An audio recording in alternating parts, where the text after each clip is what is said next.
E agora a gente está chegando no nosso quinto painel do dia. O tempo voa para quem está. Vejo aqui alguns nomezinhos que vão acompanhando o dia inteiro aqui de cerimônia. A gente vai para o quinto painel. Agora a gente vai falar sobre ESG. E para coordenar as atividades e mesa de trabalho, também apresentar o mini currículo dos palestrantes. Quero convidar a doutora Juliana Oliveira Nascimento, cofundadora do CWC, Risk Advisor Manager na KPMG, advogada, com formação LLM em Stand-Based.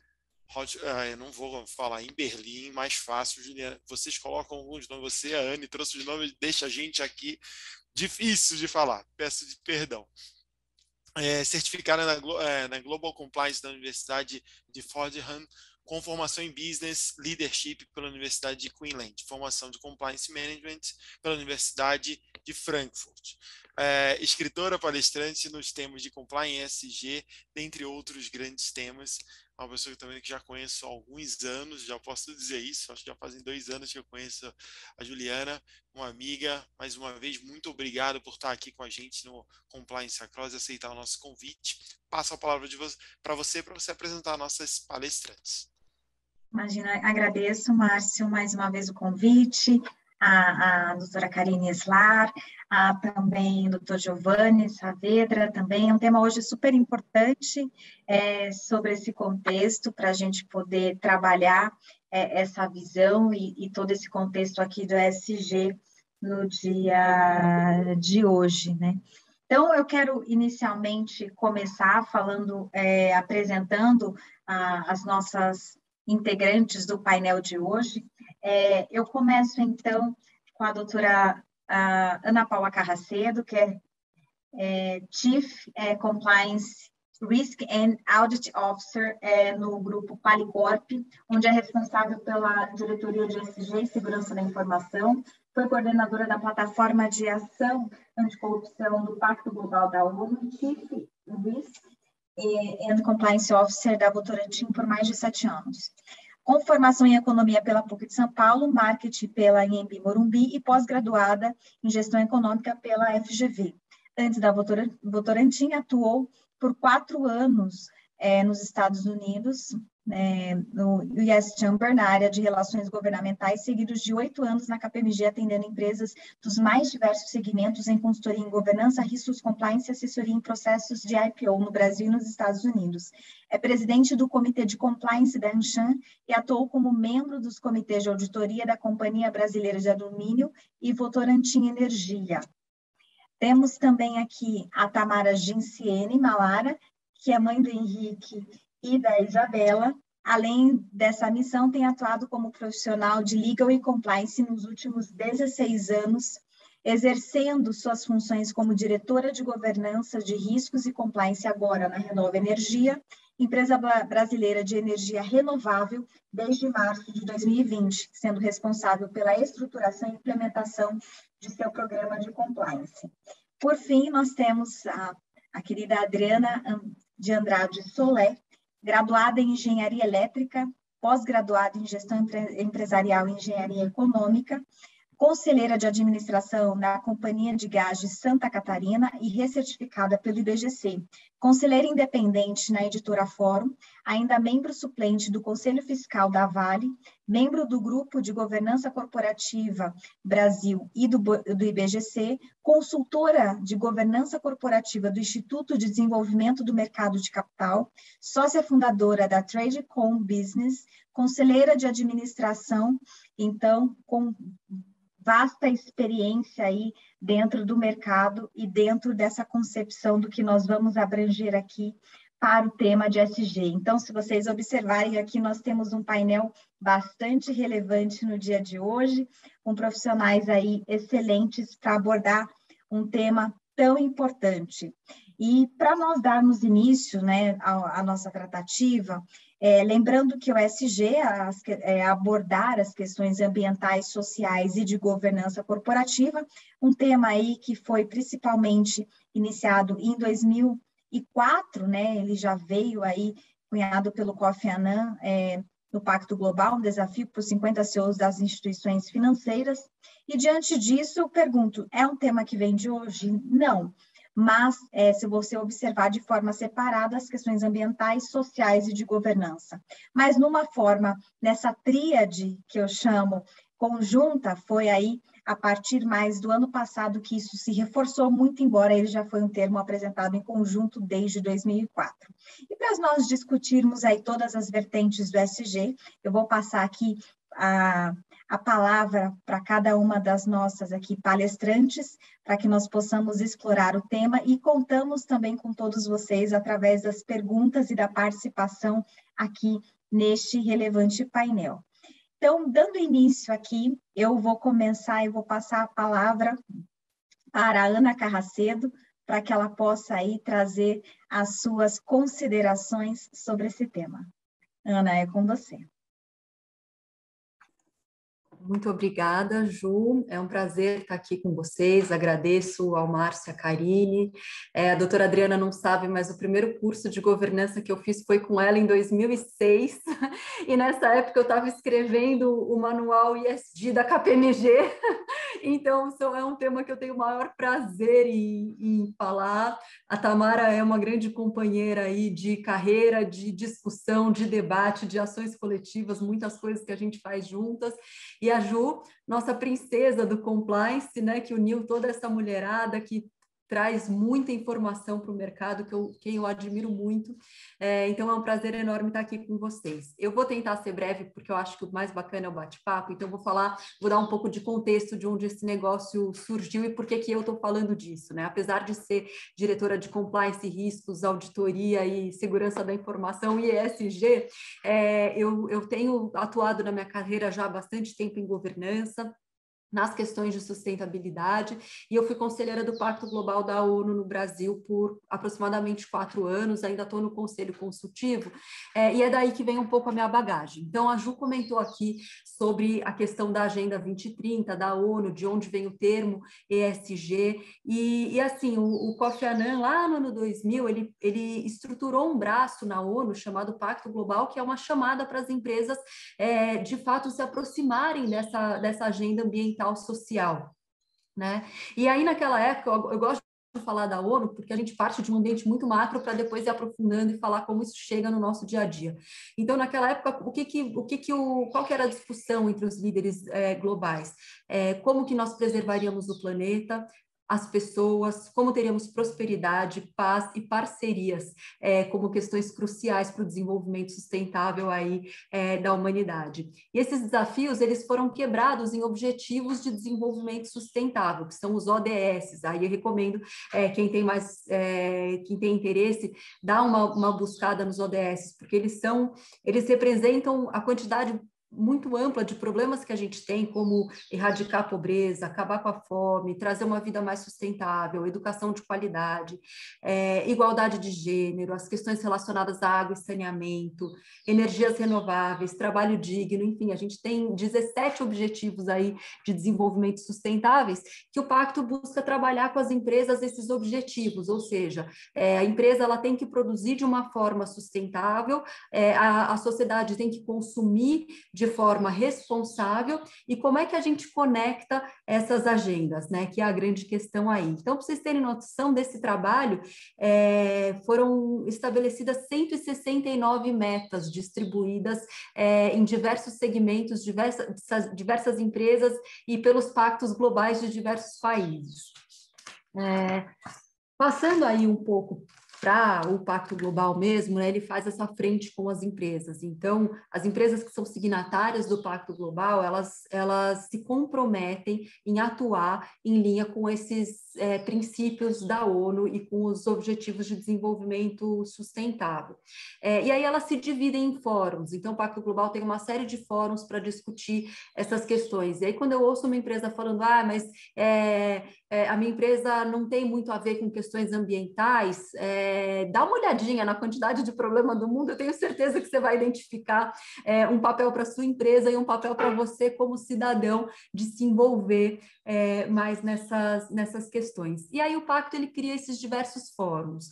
Dentro desses fóruns a gente discute os problemas, os riscos desses setores, como que a gente pode abordar essas empresas, a gente traz CEOs para se comprometerem, A gente cria manuais aí para o mercado entender um pouco mais, para as empresas buscarem entender como se engajar, e a gente faz também muitas ações coletivas. Então, por 4 anos eu toquei o grupo de trabalho anticorrupção, que focava em ações coletivas em prol da diminuição da corrupção no Brasil, e você tem ações coletivas em diversas dessas áreas para as empresas de fato se engajarem. Trazendo um pouco agora para a realidade, como a Ju falou, esse é um tema que ele está em pauta já há muito tempo, mas por que ele pegou só no ano passado, né? A gente tem 2 marcos muito importantes que acontecem entre 19 e 20. O primeiro é que o mercado financeiro finalmente começou a se interessar pelo assunto, né? Viu que fundos verdes são fundos mais lucrativos, percebeu que empresas responsáveis são empresas mais lucrativas. Então, quando o mercado financeiro entra, apesar da gente achar que é tarde, porque a gente está discutindo desde o ano 2000, por outro lado, se dá uma força muito grande para o tema.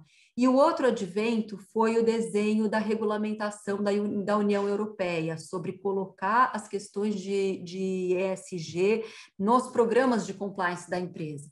Então, assim, já que o compliance já está olhando tudo mesmo, vamos colocar essas 3 siglinhas na agenda dele para ele olhar mais isso também. E aí que a coisa começa a pegar fogo para nós compliance officers, né? A Tamara vai falar um pouco de como isso se prolonga na cadeia de fornecimento, mas quando a gente para pensar como é que um compliance officer olha para as questões ambientais, sociais e de governança, não só da sua empresa, mas da sua cadeia como um todo, né? É uma tarefa bastante complexa. Uma coisa que tem ajudado nesse sentido é que o mercado também tem falado, olha, existe hoje uma crítica muito grande nos relatórios de sustentabilidade. Por quê? Porque as empresas, de um lado, contavam uma história bonita de ações sociais, de ações ambientais, de uma governança muito bem estruturada, como manda o figurino, né, Adriana?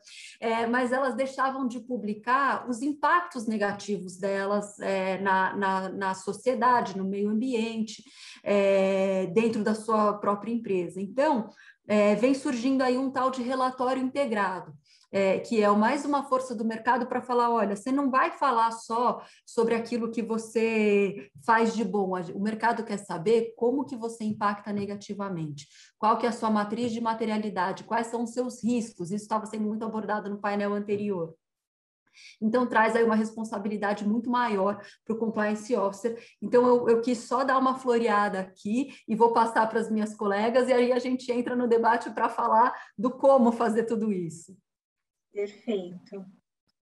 Excelente aí dessa abordagem aí, Ana, trazendo aí toda essa visão, né, de quanto é importante e dessa integração, principalmente com as questões aí, nesse sentido com a ONU. E todo esse papel que tem sido desenvolvido aí, eu acho que o GRC como um todo, ele é uma base para eu estruturar um ESG mais adequado. Vamos pensar nesse contexto, e para isso eu tenho que ter várias vertentes aí relevantes com relação à parte de governança, riscos e compliance, para que eu possa ter os aspectos ambientais, sociais e de governança também muito efetivos dentro das organizações, muito embora o ESG, as pessoas estão dando bastante enfoque mais ao E, em decorrência das questões climáticas, todos os outros aspectos são importantes e já são abordados aí dentro do contexto da ONU. E nessa linha, eu acho relevante a gente abordar um pouco essa visão dos impactos dessas organizações que estão se comprometendo com a cadeia de fornecedores.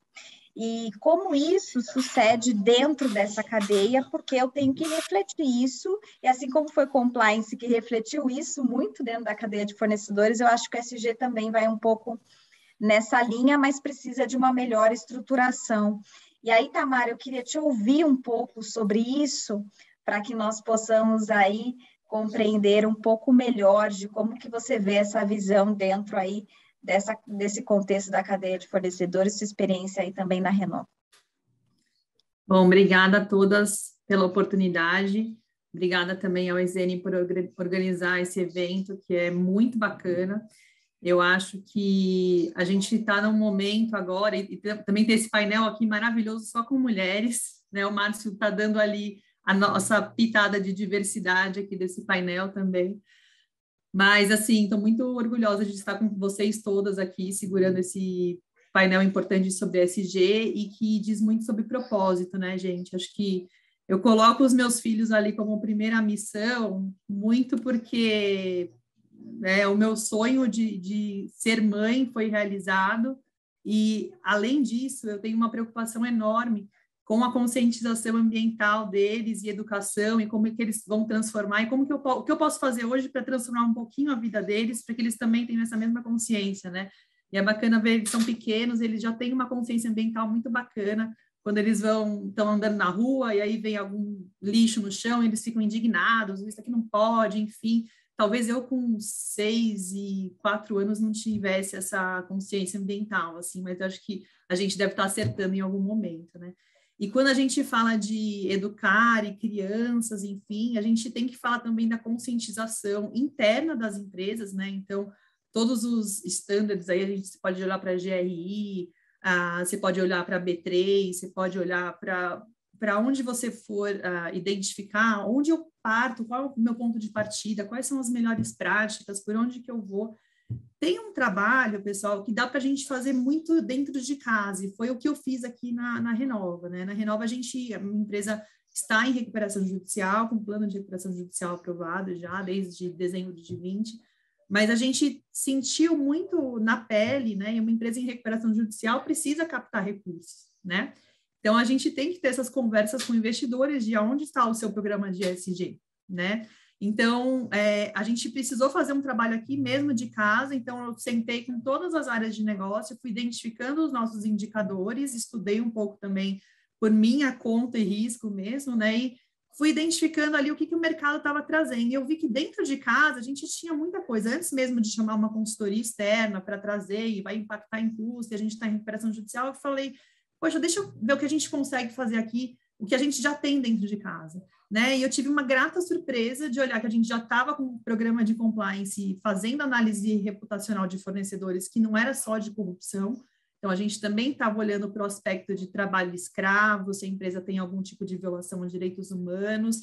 A gente também olhou a questão de privacidade de dados, se tinha alguma questão relacionada a vazamento, auxílio emergencial. Poxa, auxílio emergencial foi o tema da pandemia, né? Acho que todos os programas de compliance ali, em certa medida, precisaram também se debruçar nesse ponto, porque, vamos lá, se a gente tem um fornecedor ou um colaborador dentro de casa que está solicitando auxílio emergencial e eu estou pagando, né, um contrato para ele, eu estou fraudando o governo, estou ajudando, estou sendo conivente, pelo menos com isso, né? E estou aceitando esse tipo de valor dentro da minha companhia, porque esse cara pode me fornecer, de repente, sei lá, exemplo, um caminhão-pipa, mas ele está fraudando o governo e ele está tirando dinheiro de alguém que precisa. Então, a gente tem uma função social também com o compliance aqui dentro de casa, né? Então, na hora que você olha para dentro, seus colaboradores você conscientiza, você faz os seus programas, seus treinamentos online, virtuais, presenciais, cada um aí está voltando dentro da sua realidade, né, e dentro do que é possível para a sua operação, mas, poxa, de que forma eu consigo colocar isso, cascatear como cultura, né? O ESG, ele não é uma questão estanque e que, olha, agora que eu tenho um selo, para você ter o selo é uma jornada, né? E você precisa mostrar a foto desse timeline. Então, você precisa ter evidência disso, né? Os investidores pedem, as entidades que certificam também pedem, então você precisa ter esse tipo de track records, né, que a gente fala aqui. Então, como você evidencia isso? Então, em treinamentos, em código de conduta, no termo de compromisso com o código de ética, com o seu código de ética ali, que os seus fornecedores acabam assinando no momento do onboarding, e mais do que também assinar só na entrada, né, e aí de repente ter as cláusulas previstas também no contrato voltadas para o ESG também, para garantir que é um compromisso para sempre, enquanto perdurar aquela relação contratual, são as expectativas que você deposita também nos seus fornecedores, né? E como é que você, além de homologar esses fornecedores, você torna viva essa mensagem, né? A gente está com uma obra aí para ser finalizada ainda neste ano, e a gente encontrou um momento de integração que acontece toda semana ali com os fornecedores que estão atuando na obra, e que não tem como fazer trabalho remoto, né, numa obra, mas a gente encontrou ali um momento de conversar com eles, então são diálogos de ESG, né? Então, cada semana a gente vai falar sobre um tópico, sobre um tema, e dessa forma as pessoas vão entendendo que aquilo é uma parte, é uma forma de trabalhar, não é só apenas uma cláusula ali solta, alguém assinou, e vamos combinar que quem assinou ali o termo de ajuste o termo de compromisso com o código de conduta, ele, de repente, nem é o representante legal da empresa, né? Ele é a pessoa que está lá responsável pela parte de cadastro, pela área de compras, por exemplo. E então a gente precisa garantir que, de repente, todas as pessoas envolvidas naquela contratação têm esse tipo de preocupação e comprometimento também, né? E quando a gente fala de cadeia de fornecimento, a gente tem um impacto aí muito grande, independentemente do tamanho da empresa. Os grandes players têm ainda um poder muito maior, que eu acredito, que é de impactar os seus médios e pequenos fornecedores, né? Quando a gente cascateia isso na nossa cadeia de valor e a gente pede para eles também indicadores, da mesma forma que os investidores pedem para uma empresa que está em recuperação judicial, tá, gente? Assim, eles pedem para a gente, quero seus números de diversidade, quero saber quantas mulheres você tem em cargos de liderança, quero saber quais são os treinamentos que você faz, se você faz treinamentos de direitos humanos ou não, se você tem uma política de bem-estar. Então, assim, existem ações aí que eles vão pedir, se estão pedindo para a empresa que está em recuperação judicial, também vão pedir para outras empresas, né? Então, a hora que a gente começa a ver esse movimento chegando dentro dos fornecedores, a gente tem realmente a capacidade de mover esse ponteiro, né? E que é tão difícil, às vezes, a gente sensibilizar os executivos para conseguir esse ou aquele recurso, mas quando a gente fala de reputação, é a palavra talvez mágica, que vai falar um pouco sobre investimento, onde eu vou colocar, isso é reputação, isso é imagem, né? Eu me lembro nesse ano a gente teve aqueles casos, tiveram 3 empresas, se não me engano foi a Diageo, a Ambev e mais uma que eu não estou me fugindo o nome agora, que deixaram de patrocinar um evento esportivo de alto impacto, justamente com medo de ter o seu nome, a sua imagem atrelada a uma movimentação onde ia ter uma série de aglomerações, né? Então, eles não queriam ter a imagem deles ligadas a isso. Então, na mesma medida que é uma questão de uma decisão de investimento ou não investimento, a reputação também da empresa, e aí dentro a sopa de letrinhas do ESG, que cabe depois, seja, cada empresa vai ter sua estrutura, né? Então, seria dentro da área de compliance, GRC, porque aí o GRC também já tem o LGPD, então já põe mais umas letrinhas aí nesse meio, faz uma sopa, e no final, assim, quem consegue ter o melhor recurso naquele momento, ou a maior visão, e independentemente do departamento, é muito importante que não seja segmentado, não é a questão da diversidade, por exemplo, ou dos critérios da jornada ESG que a gente está caminhando agora para a Renove, que agora a gente tem uma consultoria externa nos apoiando para fazer esse assessment independente, né? Então, porque o que eu olhei foi dentro de casa, mas eu quero que alguém externo olhe isso daqui para falar, tá tudo maravilhoso, vamos chegar agora no nível, tá no nível 5, vamos chegar no nível 8, e eu posso, de repente, falar, não, agora você achou que você estava 5, mas na verdade você está 4, então eu tenho um outro caminho para percorrer. Então, a gente está nesse momento agora, e aí que eu queria falar nesse sentido é que é possível, não precisa estar com double digit de resultados, você precisa estar comprometido de fato. Se você tem a sua alta administração comprometida com o tema, você consegue implementar ações aqui e ali, que às vezes não tem tanto custo, o custo vai ser o hora homem ou hora mulher depositado ali naquela conscientização, mas é um custo que vai valer a pena. Perfeito, Tamara, obrigada, agradeço aí a tua contribuição, né, com toda essa visão, e eu acho que já seguindo um pouco para a gente abordar um pouco, aí você também falou muito do compromisso da alta administração e do compromisso aí do papel aí tanto de uma diretoria, de um conselho de administração, é importante entender qual que é o papel desses gestores e o que eu tenho que ter um pouco no antes, né, de tudo isso, para que eu possa aí ter um ESG que seja mais efetivo, né, nesse contexto. E eu acho que quem vai contribuir muito com essa visão, com toda a experiência que ela tem de carreira, é a Adriana Solé, com toda essa visão que ela tem, com todo o histórico que ela tem aí como uma importante gestora, como uma autora, né, um dos maiores livros de governança corporativa que tem, que eu sou uma estudiosa e que realmente aqui ela só tem a contribuir. É um grande ganho para o painel, todas vocês, e a Adriana com certeza. Adriana, é com você. Ju, muito obrigada pelo carinho, pelo acolhimento, né? Tá no painel feminino, a gente se sente muito acolhida. Ana, que prazer revê-la. Realmente eu vi seu nome, mas nem me toquei, né? Nem sabia. Eu falei, olha, eu não conheço nenhuma delas. Vocês estão trazendo advogados, gente que trabalha ali, né? Vamos trazer uma engenheira eletricista e a Ju, né? Não, vamos fazer e tal. E a gente olhando e participando do livro junto com ela. Mas foi um prazer imenso, viu, Ana? E a te reencontrar de novo agora, dividindo um painel aí muito grande aí, muito importante, né, gente?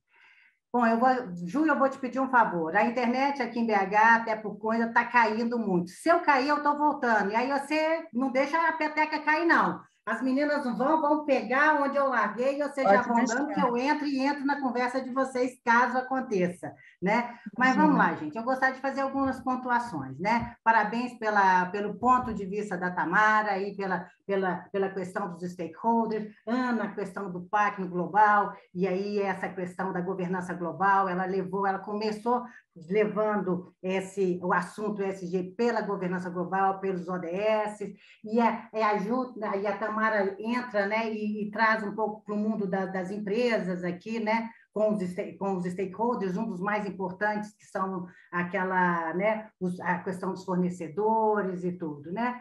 Mas eu gostaria de fazer, linkando tudo isso, algumas pequenas considerações. Primeiro, a esteira, sobre o meu ponto de vista, aí, gente, é o meu ponto de vista, é a forma como eu vejo, né? O ESG ganhou essa força que teve toda por causa, como uma consequência da pandemia. Porque a pandemia, ela trouxe alguns pontos muito interessantes. Nós estamos 1 ano e meio nela, estamos ainda no processo pandêmico, não terminou ainda, mas ela rapidamente ela mudou a percepção. A sociedade civil planetária sendo obrigada a fazer as mesmas coisas no mundo inteiro, isso provocou uma sensação de sincronicidade no planeta inteiro, naquilo que realmente é mais importante, onde a questão da vida, uma coisa que sempre me irritou naqueles 21 questões do século XXI do Hariri, era que um dos problemas do século XXI seria o descarte do ser humano. E aquilo me irritava profundamente. Eu falei assim, mas como é que é? Tá certo, com toda a disrupção e tudo, mas a coisa não é assim. E a pandemia julgou essa teoria ali, porque uma coisa que foi enfatizada nessa pandemia foi o valor do ser humano, o valor aí das questões dos valores, né? Todo mundo começou a se perceber, somos todos um, porque se tem um vírus que é democrático, né, gente, é esse, ele não escolhe a quem, né? Zerou todo mundo, somos todos finitos, somos todos mortais, o mundo está com todo mundo medo de morrer. Eu posso falar isso que perdi meu marido com a Covid, então eu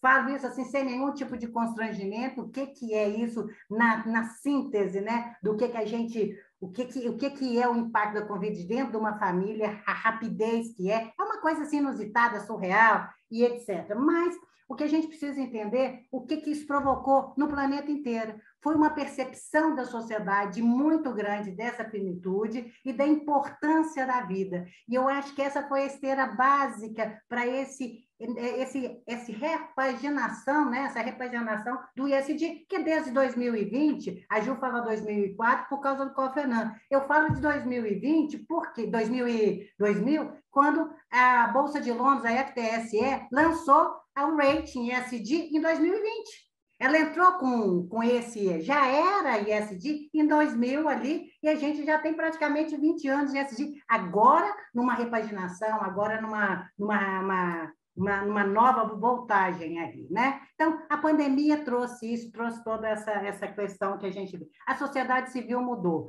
A Ana também colocou uma coisa muito importante dos investidores institucionais, né?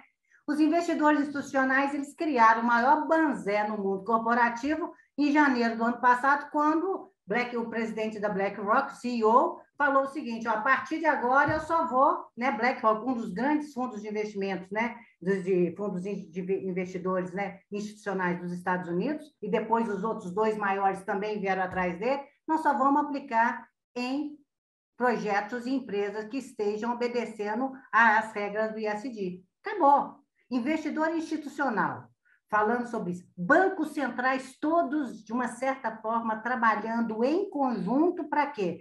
Para descobrir formas de financiamento específicos para ISD. Então, bancos centrais, investidores institucionais e sociedade civil planetária gritando e se posicionando de uma forma articulada através de uma sociedade em rede, não tem como. Não é que as empresas, elas de repente, elas ficaram boazinhas, que elas mudaram de ponto emocionalmente.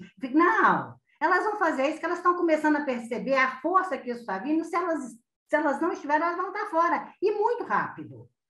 A sociedade mudou. Então, por isso, os investidores mudaram e por isso as empresas vão mudar e isso veio com a força que vem ali. Só que eu tenho que chamar atenção para um outro ponto. Nós estamos falando de empresa.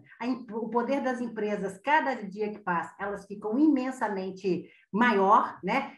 Crise após crise, nós estamos gerando mais, a produção é maior, tudo é maior, todas as empresas tendo, assim, a mudança de receita operacional cada dia que passa maior, né? E o impacto disso no mundo, né? No mundo de geral, ou seja, ou as coisas passam pelas empresas, porque elas têm dinheiro e competência para fazer, ou não vão acontecer.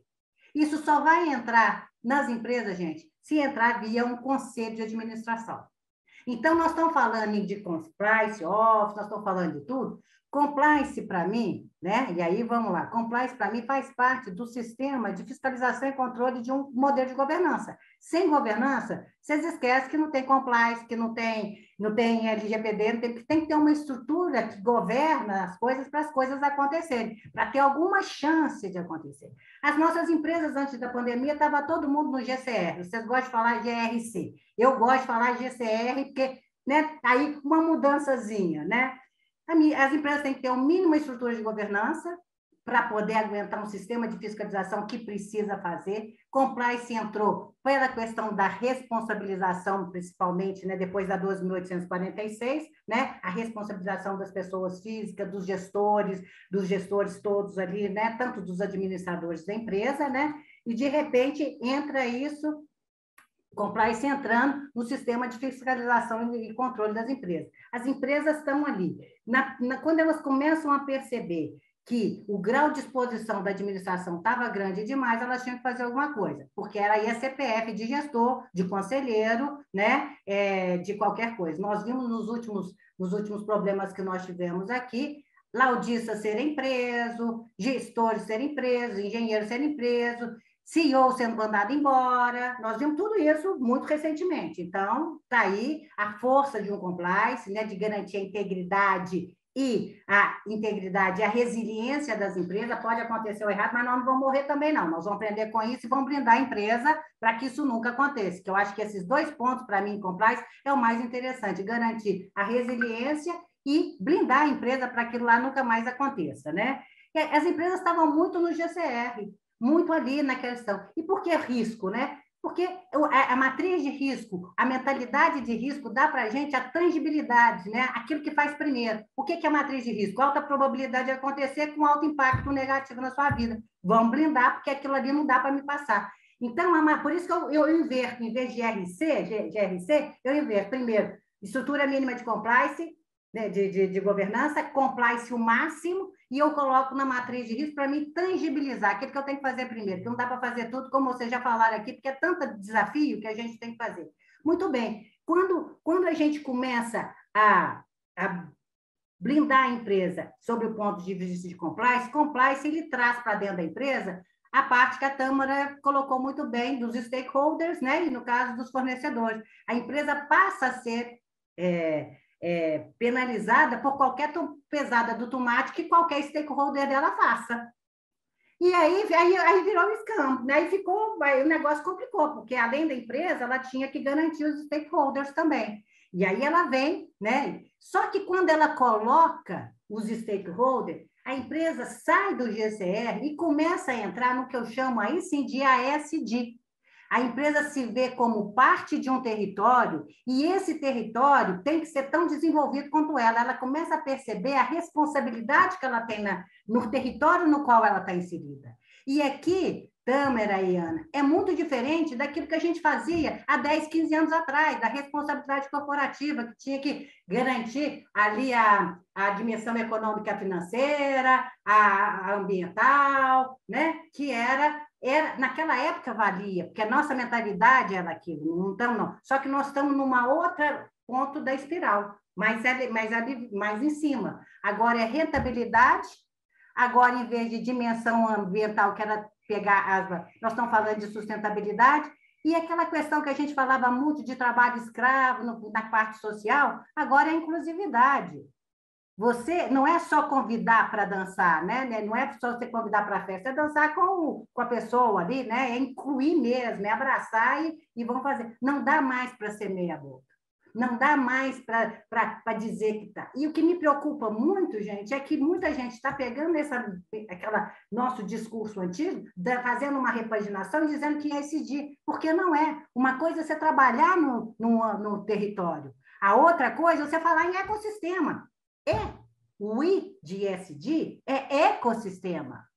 É muito mais do que ambiental. É ecossistema planetário, é água, biodiversidade, mudança climática. Isso é muito mais do que território.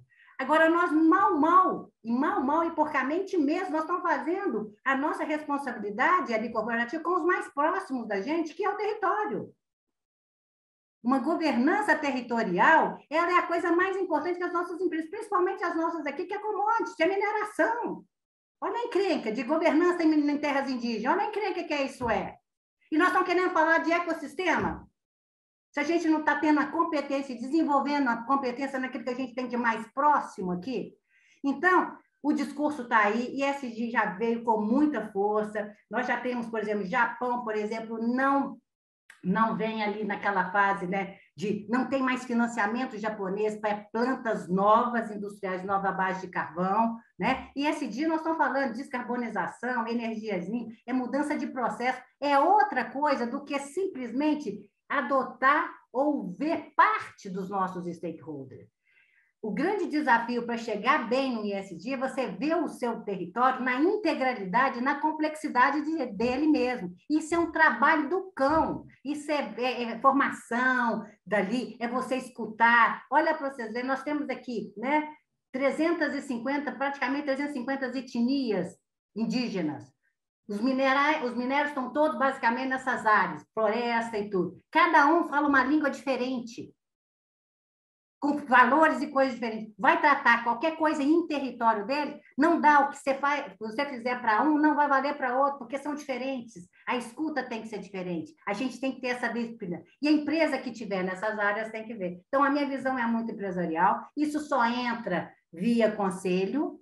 Tem que levar isso aqui, mas com essa amplitude. E, pelo amor de Deus, gente, o que está acontecendo por aí, o que nós estamos vendo, é muita recoisada de uma coisa que nós vimos e fizemos, naquela época valia, agora não vale mais. É outro ponto. E que nós tenhamos a responsabilidade de estar chamando a atenção, porque isso é um incômodo danado, isso não é ESG. ESG é planeta mesmo. Mas para chegar no ESG com a materialidade que precisa, a gente tem que ter o pezinho no chão e fazer o nosso dever de casa primeiro. Então, essa era a primeira ali as considerações que eu queria fazer, e chamando as minhas amigas aí, a minha turma aí para a gente debater um pouquinho sobre esse ponto, né? Do ponto de vista de conselho. E só entra, né? Esse assunto só vai entrar se você tiver conselheiro com a competência para trazer isso para dentro de casa. O conselho orienta estrategicamente um diretor executivo. E aí ele faz. Se não chegar e tiver competência para vender isso para o conselho, não tem jeito. Então, essas são as minhas considerações iniciais. E obrigada aí pela atenção.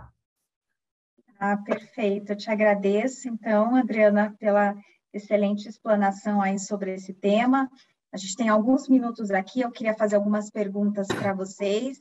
E acho que explorar um pouco desse tema é importante, né? Eu queria compartilhar, né? Acho que a doutora faz parte, a Karine faz parte desse livro aqui do ESG, explorando um pouco desse tema. E aqui a Ana já fica, né, para o próximo aí no convite também, com a correria que eu sei que ela tem. E aí, falando um pouco disso e explorando um pouco desse tema, eu acho que o papel da alta administração ele é fundamental, eles que vão dar aí a diretriz do geral para que você possa conduzir toda essa questão da melhor forma possível. Nós temos aí uma tendência importante que se tem agora com a questão da regulamentação do contexto ESG. Até esse ponto do índice de sustentabilidade, a gente tem o índice Dow Jones de sustentabilidade, agora eles transformaram o Dow Jones em ESG de sustentabilidade da Dow Jones, agora eles viraram, né? A gente já tinha o índice de sustentabilidade nosso da Bolsa também, agora a gente tem o B3 de ESG somente, ainda continua o índice de sustentabilidade, ainda tem o índice de carbono eficiente, que já existe também já há algum tempo, na B3, o que fortalece esses 3 pontos aí, esses respectivos índices, e aí a gente também tem a consolidação do mercado numa tendência regulatória que está sendo bastante conduzida por Europa, mas principalmente aí agora no Brasil nós temos uma condução pelo mercado financeiro, que está sendo aí também conduzido com as frentes de Europa, né, com base no TCFD, que tem trazido diretrizes e que acabou saindo aí novas resoluções do Banco Central, trazendo diversas diretrizes na mensuração de riscos climáticos nos bancos e as suas respectivas categorias, desde o S1 até o S5, e aí a gente tem uma tendência também regulatória importante aí dentro de uma deliberação que consta na deliberação aí 243 da SUSEP para trazer uma política de responsabilidade socioambiental e uma tendência para seguros. Então, de uma tendência, de uma boa prática, de um movimento, como a Adriana mencionou, muito forte com o Covid, tudo que a gente tem vivido, a gente está vendo um acelerador importante para o contexto regulatório. Então, isso vai permear aí também, ser também um grande acelerador para isso. A gente sabe que grandes questões relevantes de compliance e governança começaram com o mercado financeiro e agora a tendência está nesse sentido. E aí eu queria fazer só uma rodada aqui para nós aproveitarmos o conhecimento de vocês. Convido a todos aí a conhecer também o livro que a doutora Karine escreve aí sobre o contexto da América Latina de ESG, a doutora Adriana sobre o contexto de governança, aí nos modelos de governança, que é uma das grandes expertises dela, a Tamara também, e aí é muito importante aí trazer para vocês esse contexto.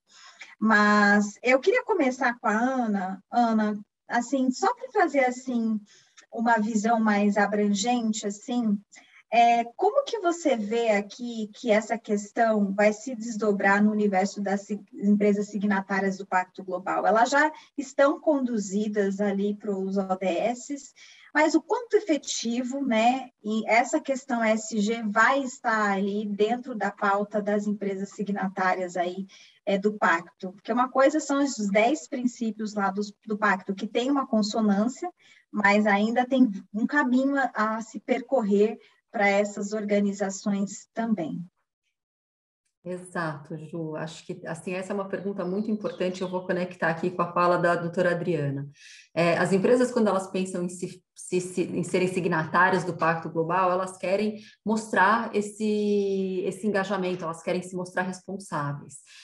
Só que aí, a partir do momento que você é um signatário, você tem uma série de responsabilidades. E isso, muitas vezes, é jogado ali numa caixinha chamada gerência de sustentabilidade, que na maioria dos casos não é nenhuma diretoria.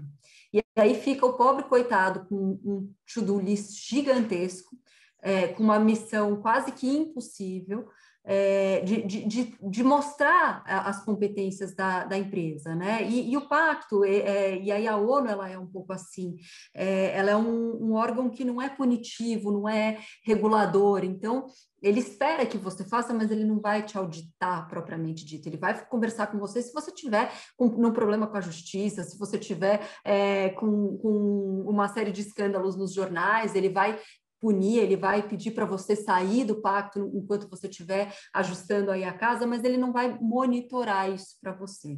Então, é por isso que eu falo, né, que a gente vai falando de um ambiente macro, como é que a gente chega no micro? Chegar no micro, gente, passa por 2 coisas. A primeira é um conselho de administração capaz, eu diria até mais do que responsável, porque um conselho de administração que quer check in the box, né, Adriana, como a gente vê há muitos anos acontecer, vou chamar aqui um consultor que vai colocar o tema ESG na minha agenda do conselho e eu todo mês vou pedir para alguém me fazer uma apresentação. Não é sobre o PowerPoint, é sobre como você entende o seu papel, como você entende a sua responsabilidade enquanto empresa. Então, eu vivi muito isso, eu saí de um universo Votorantim, que é uma empresa de mineração, de cimento, de CO2, ao mesmo tempo tem energia, mas também tem alumínio, e que trata isso com muita seriedade há muito tempo, mas que o problema é grande, para uma empresa que vende seguro-saúde e que se olhava nessa cadeia e falava: eu não tenho problema ambiental. Meu amor, você tem. O tipo de seguro que você vende, como que a operadora se comporta, quais são os medicamentos utilizados, qual que é a responsabilidade desses laboratórios. Então, essas conexões que para os estudiosos é óbvia, para os executivos nem tanto. E eu não estou aqui para julgar se deveria ser ou não, eu estou aqui para dizer que para a gente entrar nessa realidade, para as empresas entrarem nessa realidade, é isso que precisa acontecer, capacitação do conselho de administração, porque ele não vai conseguir monitorar algo que ele não entende, capacitação da alta administração, porque ela não vai conseguir estruturar o melhor programa sem entender a necessidade. De quantas empresas eu já ouvi, mas Ana, por que você está recomendando que a gente vá direto para o relatório integrado e não faça um relatório de sustentabilidade? Justamente por isso que eu quero que você vá de uma vez entender onde você impacta negativamente e não só mostrar a sua ação filantrópica, por exemplo. Nada contra a filantropia, mas você precisa trazer isso de uma maneira um pouco mais organizada. Então, acho que entre o discurso e a prática, a gente tem, sim, muitas empresas que, de fato, estão se preparando, que estão buscando, que estão correndo atrás, que estão buscando aí o sistema B, que é um sistema de certificação, de fato, que pega na veia, né, que vai olhar para você como empresa e vai falar: lindas as suas ações, mas onde você causa impacto negativo e o que você faz para resolver isso. Então, passa por isso. E a última coisa que eu queria falar nesse sentido, que se de um lado a gente tem esse mercado que está ainda de alguma forma engatinhando, de outro lado a gente tem muita empresa muito responsável que já corre atrás, né, que vai buscar na terceirização, na quarteirização. Então a gente tem empresas do sistema B, como a Natura, por exemplo, ela não pensa só no refil para não usar a embalagem, ela vai olhar a quarteirização da cadeia dela, quem é que faz a extração lá do Buriti para ela colocar no seu sabão. E, ao mesmo tempo, a gente vê também o mercado questionando as instituições financeiras, né? Teve uma grande pública que foi questionada aí no ano passado, porque ela não trazia no relatório integrado dela o impacto que ela tinha ao financiar o setor de agropecuária. Então, é muito fácil você ganhar dinheiro com base em juros, cobrar uma série de estruturas de governança de quem você empresta dinheiro, mas na hora que você vai emprestar, será que você não está abrindo demais o leque para empresas que podem vir a acabar com a Amazônia, coisas do gênero? Então, essas conexões pouco óbvias, eu adoro quando tem alguém tipo a Adriana que pode meter a bronca mesmo no assunto, alguém que nem a Tamara que vem e coloca o assunto, coloca o bode na sala, como eu costumo dizer, a Ju que vai com o jeito delicadinho dela explorando essas nuances, mas é um pouco isso, na sua empresa, né, para quem está nos assistindo, da onde vem a matéria-prima? É difícil fazer esse trabalho, o Compliance Officer, ele consegue chegar no fornecedor, ele consegue chegar nos terceiros, mas você pegar uma cadeia de fornecimento, de quarteirização, de quem que o quarto na cadeia contrata, não é um trabalho simples, é um trabalho que leva tempo, leva dinheiro, e o resultado dele, quando vai para um relatório integrado, já está muito bonito, né? Eu lembro de discussões homéricas de, peraí, a gente está comprando gesso, da onde vem esse gesso?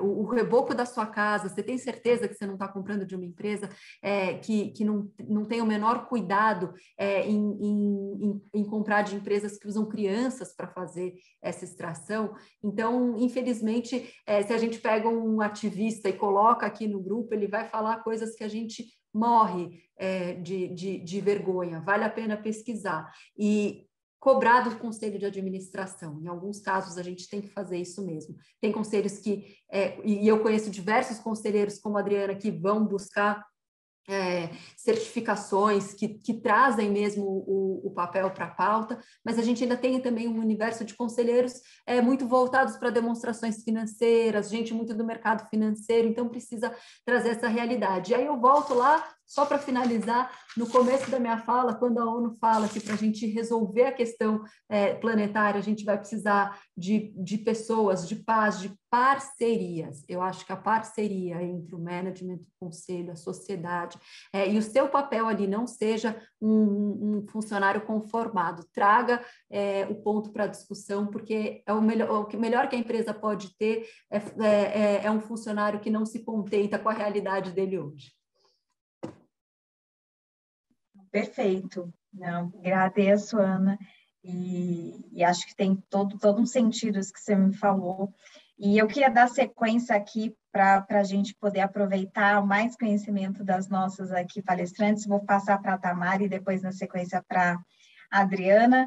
E, Tamara, dentro desse contexto aí que você mencionou, como que você vê o papel dos grandes players aí nos indicadores de ESG dentro dessa cadeia? O que eles podem fazer para a repercussão dessas iniciativas de uma forma efetiva na sociedade?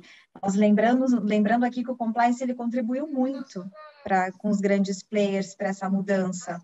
E eu acho que o ESG ele vai poder fazer a mesma coisa. Como que você vê isso? Fale um pouco para nós.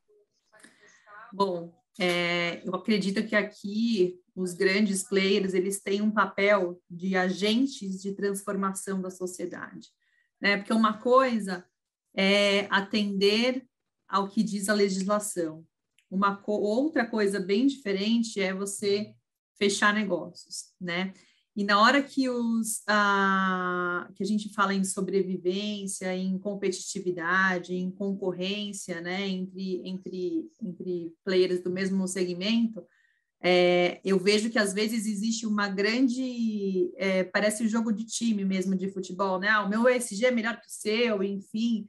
E no final eu acho que ninguém acaba ganhando com isso, né? Eu ainda acho que trabalhar juntos também ajuda nas agendas que são comuns, né? E a dificuldade de um é a dificuldade também do outro em aprovar projetos, em licenciamentos, por exemplo, de projetos, como a gente teve aqui, uma decisão quando a ANEEL veio fiscalizar nosso projeto para ver se estava acontecendo tudo aquilo que a gente estava falando, né? Então, muito que a Ana falou de sair do PowerPoint, né? E vai para o campo, vai lá ver o que está acontecendo, se aquilo que a gente está falando está parando em pé, e realmente a ANEEL, ela reconheceu, falou assim, a Renova está fazendo o seu papel e está contribuindo para a transição energética, né? Então, para a transição energética mais limpa, fontes de energia renovável mais limpas, e acho que nesse sentido, a gente tem essa possibilidade de, sendo fornecedores ou vendendo projetos, buscando outras parcerias, a gente se unir a outros players grandes que também tenham esses objetivos alinhados com os nossos, e dessa forma a gente tem uma capacidade muito grande de transformar a sociedade,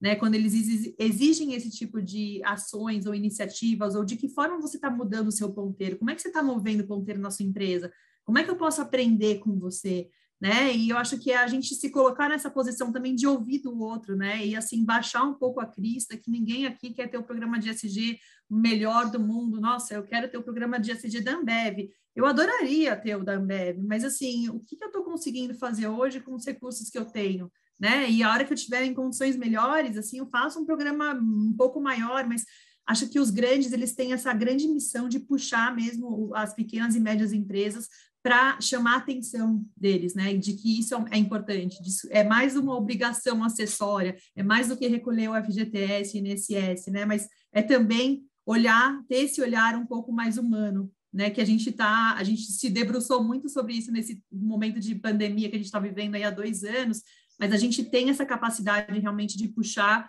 os médios e eles olharem isso como uma forma de também salvar recursos, né? A gente, pode falar aqui de inúmeras práticas, mas, fechar contrato, assinar contrato, por meio do DocSign, por exemplo, né, ou qualquer outra ferramenta de assinatura eletrônica, isso pode também contribuir para o meio ambiente. Você está contribuindo para a redução de custo com o motoboy, minimamente, você está contribuindo para a redução de emissão de gás carbônico, então, assim, o CO2, então você está conseguindo mover do seu jeito, dentro dos seus limites. Acho que se a gente voltar e começar a refletir sobre esses temas, tem muito que a gente pode fazer e que pode acelerar negócios, né? A gente pode fechar mais negócios e ser também mais sustentável, né? Ter negócios mais sustentáveis.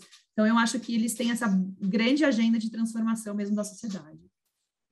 Perfeito. E só para fechar, agradeço, Tamara, acho que essa parte da agência de transformação é super importante. Para fechar, que nós temos aqui 2 minutos para fechar nosso painel assim, em tempo. Passo a palavra para a Adriana.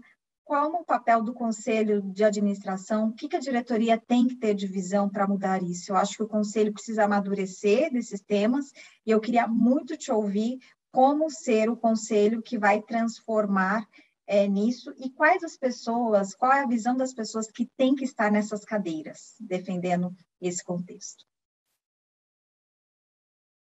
Acho que está no mudo.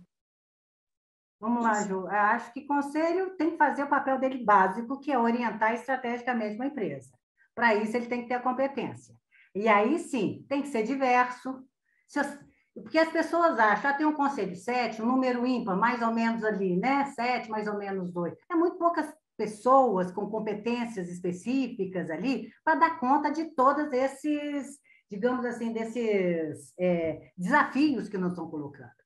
O que eu posso te dizer, como conselheira e acompanhando, fazendo grupos de conselheiros e tudo, é que o assunto já chegou.